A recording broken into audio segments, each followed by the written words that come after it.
प्रधानमंत्री जी के, तो हमारा भारत का आत्मनिर्भर होना तो तय है, और तय जब ही है जब आप लोगों का सहयोग उसमें रहेगा। खास तौर से व्यापारी बंधु मेरे बैठे हैं, सुभाष जी भाई साहब, आत्माराम जी भाई साहब, बाकी सभी लोग, गोपाल भाई साहब, सभी विराजमान हैं। तो आज बस यहाँ से मैं इतना ही कहना चाहूंगी कि आत्मनिर्भर भारत को बनाने के लिए सभी जानते हैं स्वदेशी को बनाना है और स्वदेशी का इस्तेमाल करना है। लोकल फॉर वोकल, इस सब बात को हम करते हुए, उनको ध्यान में रखते हुए और उसको कार्यान्वित करते हुए, काम में लेते हुए, और अपने अपने प्रतिष्ठानों पर, अपने अपनी दुकानों पर, अपने अपने सारे जहां आपका उद्योग है वहां पर ये एक एक लगा दीजिए कि हम तो स्वदेशी ही बेचेंगे, स्वदेशी ही खरीदेंगे, स्वदेशी ही बनाएंगे। क्या हम कर सकते हैं क्या भाई साहब को एक बार बहुत बहुत आभार, बहुत बहुत धन्यवाद। अब क्या करें, बोलने को तो बहुत है, पर लालच है आपको सुनने का कि आप और भी कुछ जयपुर को देंगे। जयपुर में बहुत अच्छे सारे स्टेशन, जो सब लोग मेरी उम्र से ज्यादा के, मेरी उम्र के बराबर के हैं, उन्होंने अगर जयपुर के स्टेशनों को पहले देखा है और आज देखा है, तो आप अपने आप उसमें कंपैरिजन कर सकते हैं कि पहले क्या था और आज क्या था। जिन लोगों ने पहले शासन में कुछ नहीं किया, आज बदलाव को आप देखें और हर चीज में आज भारत आत्मनिर्भर बनता जा रहा है। लिस्ट बताऊंगी तो बहुत लंबा हो जाएगा, तो मैं आदरणीय हमारे मंत्री जी के लिए ये बात छोड़ती हूँ, वो आपको सब बताएंगे। और बस मुझे यहाँ बुला के सिविल लाइंस वालों ने, आपकी सबसे बड़ी विधानसभा है और सारा क्रीम माल आपके पास है, व्यापारी आपके पास है, स्टेशन आपके पास है, और भी एक आध प्रोजेक्ट और आप ही की विधानसभा में आने वाले हैं, ये भी मैं बता देती हूँ। सो आपने मुझे सुना, आपका बहुत बहुत आभार, बहुत बहुत धन्यवाद। बहुत बहुत धन्यवाद। तो जयपुर का हृदय है सिविल लाइन और जिसे हमारे विधायक महोदय संभालते हैं। तो अब हम हमारे मुख्य अतिथि जी को सुनेंगे और उनके विस्तृत परिचय माननीय विधायक डॉक्टर गोपाल शर्मा जी ने दिया, उनके कार्यों की चर्चा हुई। बहुत बड़ी भूमिका नहीं रखूंगा, केवल दो पंक्तियां मैं आपके लिए कहूंगा कि देखिए कार्य के साथ विचारधारा कैसे आगे बढ़ती है। डॉक्टर श्यामा प्रसाद मुखर्जी से लेके माननीय प्रधानमंत्री नरेंद्र मोदी तक जिस वंदे मातरम की आराधना करते रहे, और देश में कुछ लोग उसका यदि विरोध करते थे तो एक आवाज आती थी कि भारत में यदि रहना होगा वंदे मातरम कहना होगा। माननीय रेल मंत्री जी ने आधुनिकतम ट्रेन का नाम ही वंदे भारत रख दिया। कितना बड़ा काम कर दिया आप देखिए। तो कार्य के साथ विचारधारा ये कैसे आगे बढ़ती है, इसके प्रतीक हैं श्रीमान अश्विनी जी। और देखिए हम भारतीय कितने विशेष हैं कि शून्य भी हमने दिया, सूरमा बनने की ताकत भी हम ही है, लेकिन बस याद दिलाना पड़ता है कि जीरो पीछे नहीं, जीरो को आगे बनकर हीरो बनना है। तो ऐसे ही आज हमारे मुख्य अतिथि जी जो हमें बताएंगे कि भारत को आत्मनिर्भर कैसे बनाना है, आपकी जोरदार तालियों के साथ आमंत्रित कर रही हूँ केंद्रीय रेल मंत्री, इलेक्ट्रॉनिक एवं सूचना प्रौद्योगिकी माननीय श्री अश्विनी वैष्णव जी के लिए जोरदार तालियों की गूंज आप सबकी तरफ से होनी चाहिए।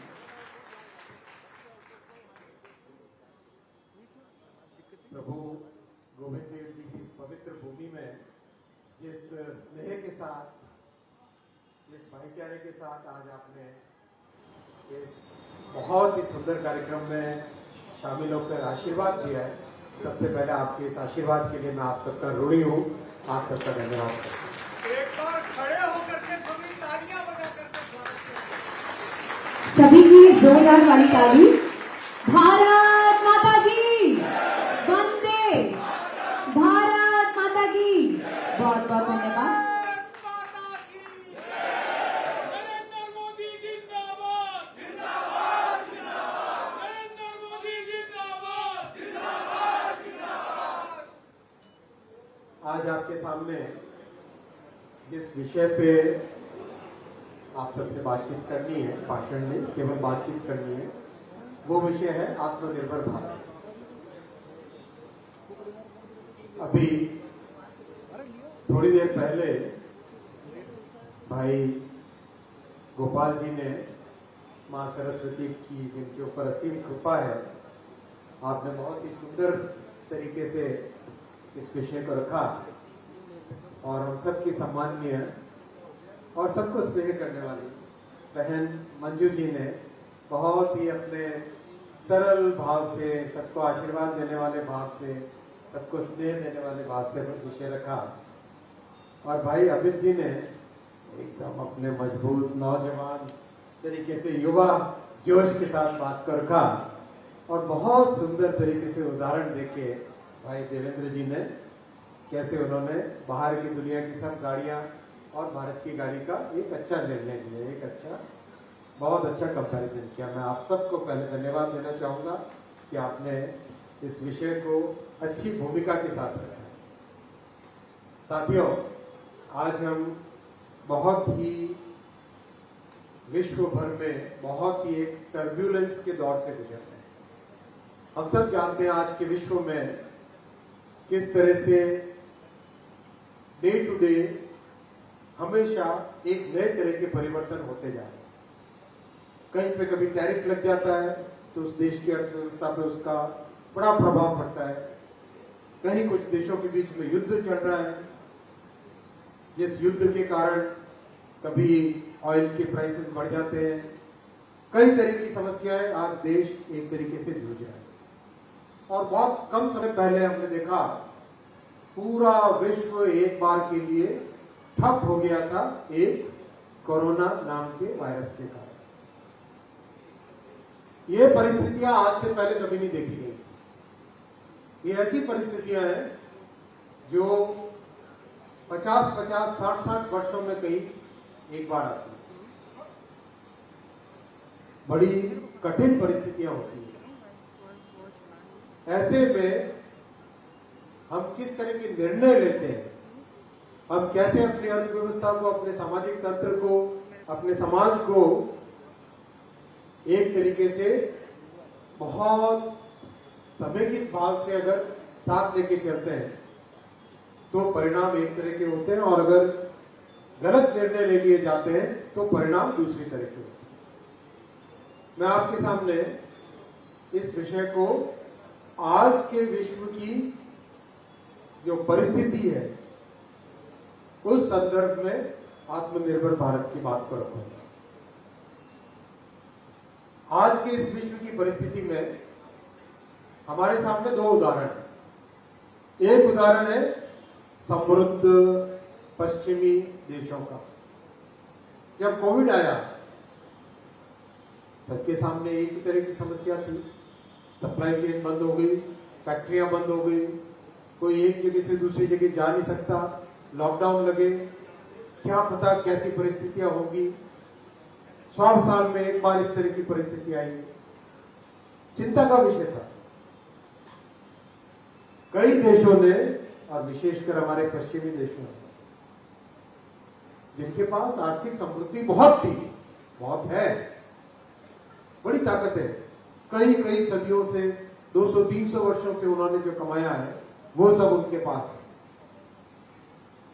$9 ट्रिलियन, उसके बारे में सोचना भी मुश्किल होता है। भारत की इकोनॉमी $4 ट्रिलियन की, $9 ट्रिलियन प्रिंट करके बांटे। हम भारत में, हमारी बहुत अच्छी तेजी से अर्थव्यवस्था बढ़ी है, लेकिन हमारी ताकत और समृद्ध देशों की ताकत में एक अंतर है। ऐसे में हमारे सामने किस तरह के चैलेंजेस थे। 140 करोड़ की जनसंख्या, देश भर में व्याप्त, एक जगह से दूसरी जगह जाने वाले लोग, मेडिकल फैसिलिटीज पहुंचाना, आर्थिक व्यवस्था कैसी हो, इन सब के बारे में हमारे देश के नेतृत्व ने, प्रधानमंत्री श्री नरेंद्र मोदी जी ने जमीन से जुड़ी हुई बात को ध्यान में रख के फैसले किए। कैसे? आप में से कितने लोग इंडस्ट्री या व्यापार से जुड़े हैं? कोई ना कोई बिजनेस में हो, किसी भी बिजनेस में हो, काफी लोग। हम सब जानते हैं कि कैपिटल हमेशा लिमिटेड होता है ना, कैपिटल कभी अनलिमिटेड तो होता नहीं है। तो जो हमारे पास आर्थिक ताकत है, उस आर्थिक ताकत का हमें कैसा उपयोग करना चाहिए। एक तरीका है, जैसे पश्चिमी देशों ने किया, पैसे प्रिंट कर करके बांटते गए। और दूसरा तरीका जो मोदी जी ने किया, देश की आर्थिक व्यवस्था को कैसे सुदृढ़ करें, कैसे वर्षों वर्षों तक वो आर्थिक व्यवस्था ठीक चलती रहे, उसके लिए क्या नींव बनानी है, किस तरह से हमें फाउंडेशन स्ट्रॉन्ग करनी है, किस तरह से हमें देश की अर्थव्यवस्था को मजबूत बनाना है, वो निर्णय मोदी जी ने लिया। क्या फर्क है दोनों निर्णय में?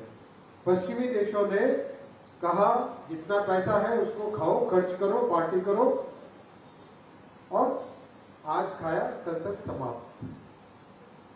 मोदी जी ने कहा जो हमारे पास है, गरीब की कमाई है, ये मध्यम वर्गीय परिवारों की कमाई है, एक एक पैसे का उपयोग देश की सेवा में लगे, पाई पाई से गरीब की भलाई हो, ऐसी व्यवस्था करो जिससे कि देश की अर्थव्यवस्था हमेशा के लिए सुदृढ़ हो। नए हाईवे बनाओ, नए रेलवे बनाओ, नए हॉस्पिटल बनाओ, नई कॉलेज बनाओ, यानी देश की अर्थव्यवस्था में निवेश करो। और ये निर्णय ऐसा निर्णय रहा दोस्तों, आज हम विश्व की सभी देशों से अगर कंपेयर करें, समृद्ध देशों में, पश्चिमी देशों में ग्रोथ है कम और इन्फ्लेशन यानी महंगाई है ज्यादा। भारत ऐसा देश है एक अकेला जो आज विश्व में सबसे हाईएस्ट ग्रोथ वाला देश है और महंगाई भी कंट्रोल में है। ये संभव इसलिए हो पाया क्योंकि जमीन से जुड़ी हुई भावना के साथ, जमीन से जुड़ी हुई शिक्षा के साथ, जमीन से जुड़े हुए विचार के साथ मोदी जी ने निर्णय लिए। ऐसे कई निर्णय हैं जिन निर्णय के कारण आप सब याद करो, श्रद्धेय अटल जी के 2003-2004 वाला पीरियड, जब श्रद्धेय अटल जी देश की जिम्मेदारी में थे प्रधानमंत्री, मुझे सौभाग्य मिला था उनके साथ काम करने का। उन्होंने देश की अर्थव्यवस्था को मजबूत बना के 10वें पायदान पे 2004 तक पहुंचाया। कितने कौन से पायदान तक पहुंचाया? 2004 में 10वें पायदान तक। 2004 के बाद में सरकार बदली, परिस्थितियां बदली, कांग्रेस की सरकार आई। स्वाभाविक है कि कांग्रेस की सरकारों से बहुत ज्यादा हमें अपेक्षा नहीं रहती है, फिर भी भाई 10वें स्थान से कुछ तो ऊपर पहुंचना चाहिए कि नहीं पहुंचना चाहिए?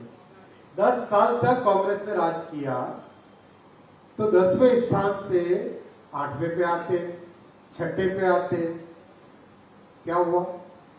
2004 में 10वें पे थे, 2014 में भी वही 10वें पे, यानी 10 साल वही 10वें से 10वें।